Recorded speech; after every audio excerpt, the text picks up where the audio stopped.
All right, what's up? Welcome back. This time I'm gonna do a couple movie reviews. It's not really movie reviews, it's more a review of this entire series of movies and this guy, Andy Sidaris. Because these movies in the Andy Sidaris collection, apparently he made a bunch of other stuff too, but specifically in this Malibu Bay Films, Andy Sidaris collection of films. I watched all of these several times actually.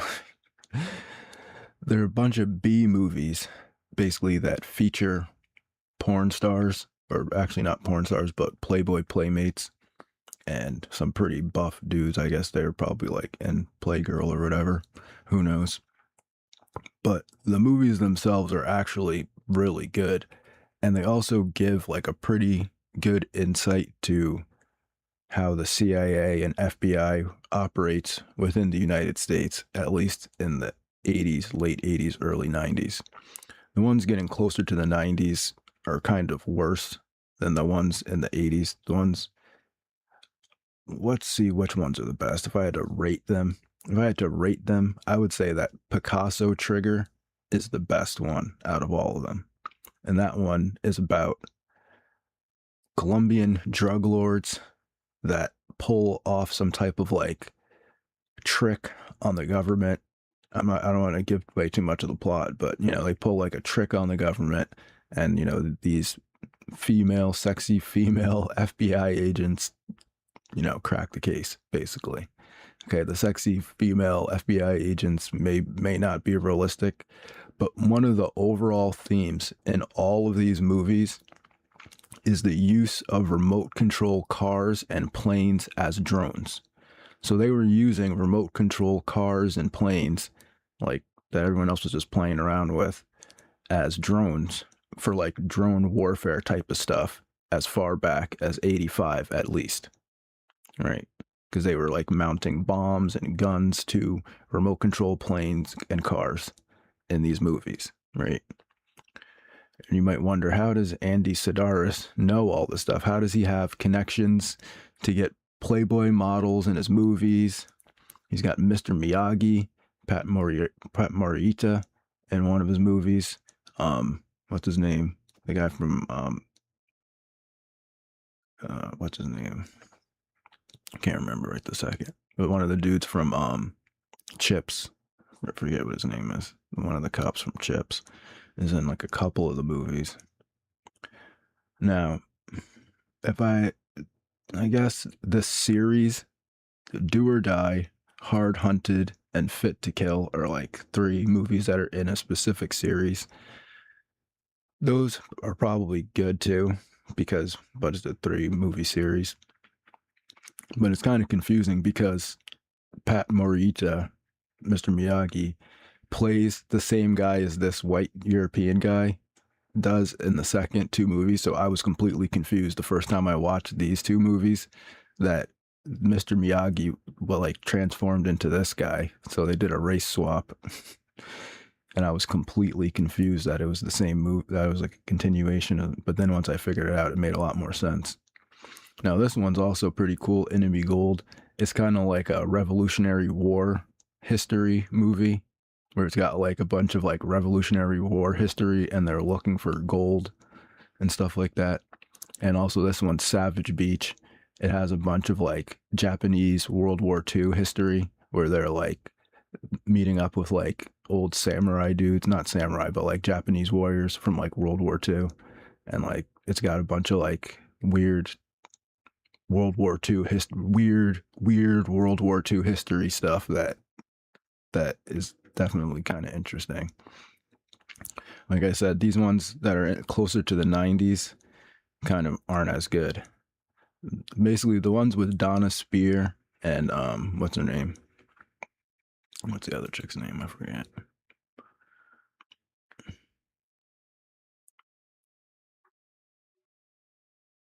They don't even say her name.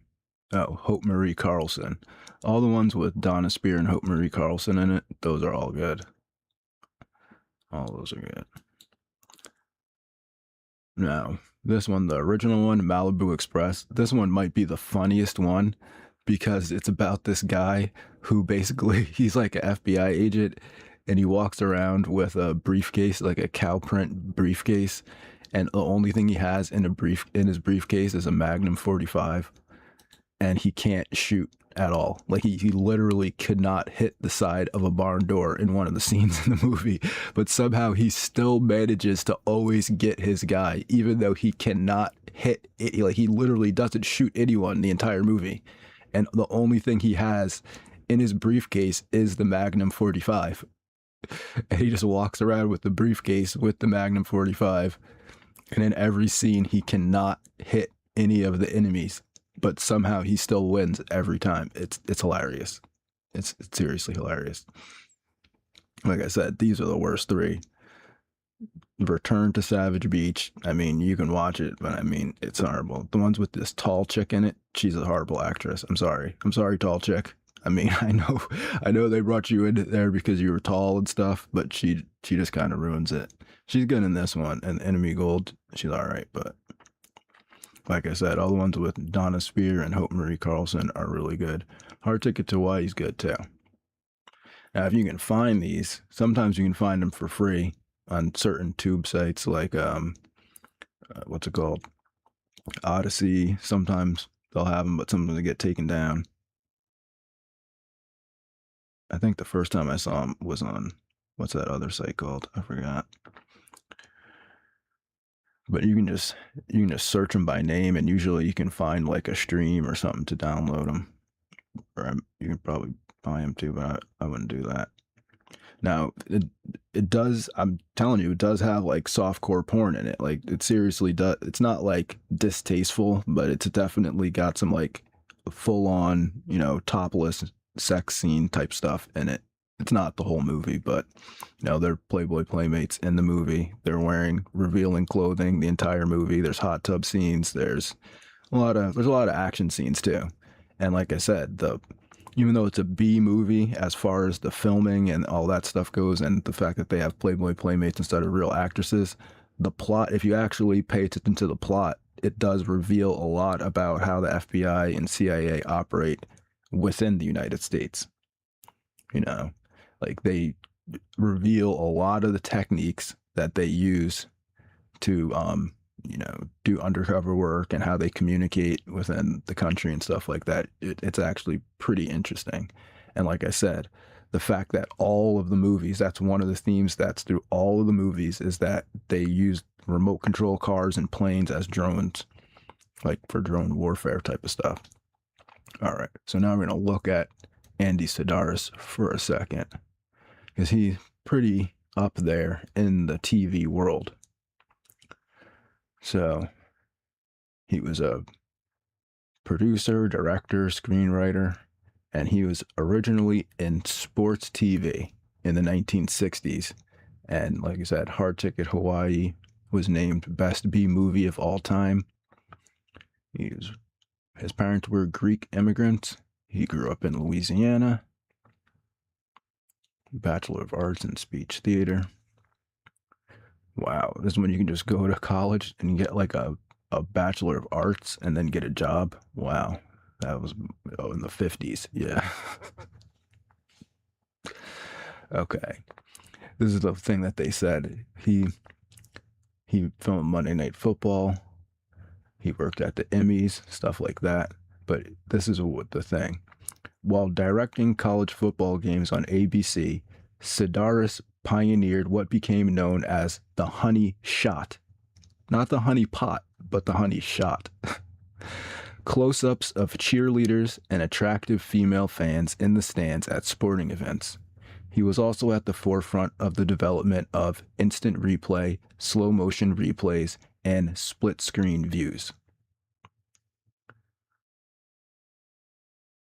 He also worked on Kojak, Hardy Boys' Nancy Drew.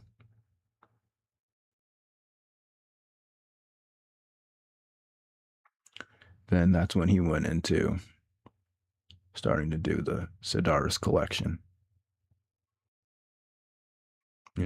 Hard Ticket to Hawaii, hilarious. Oh yeah, Roberta Vasquez is pretty good too. pretty good. And you can see what he did, what he worked on here. Not much. I mean, really, the Sidaris collection really was his like big thing. And I guess inventing the close up like panty shot of cheerleaders. I guess if you can invent that.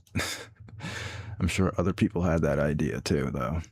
They're like, damn, I wish I could get a camera right under there. Okay. So yeah. That's the Andy Sidaris collection. If you want to check out the films, just I put the link to this website, and then you can just kind of copy and paste the name into your favorite web browser or however you download movies and try to find it for free if you can. You usually can. I was watching one for free the other day, and then they figured out I was watching it for free and they just cut it off like halfway through. I was like, oh man, how'd they figure that out? I don't know. It seems like that type of stuff always happens to me though. So yeah, that's it. That's the video. Like I said, if you're going to check out any video, I would check out Picasso Trigger. That's probably my top pick. So yeah, that's it. Have a good day and peace.